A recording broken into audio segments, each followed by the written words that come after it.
What does pending mean on Snapchat? Hey everyone, welcome to my channel. Today, I am going to show what does pending mean on Snapchat.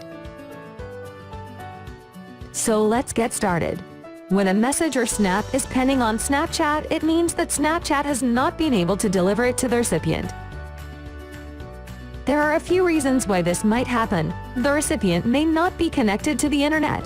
The recipient may have blocked you. The recipient may have unfriended you. There may be a problem with the Snapchat servers.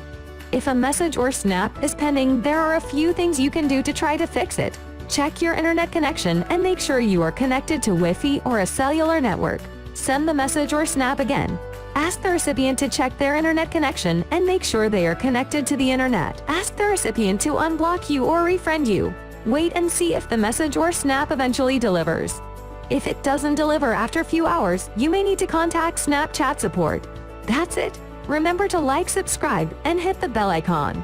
Your comments and feedback are incredibly important to us, so please feel free to share your thoughts in the comments section below. We love hearing from you. Thanks for watching.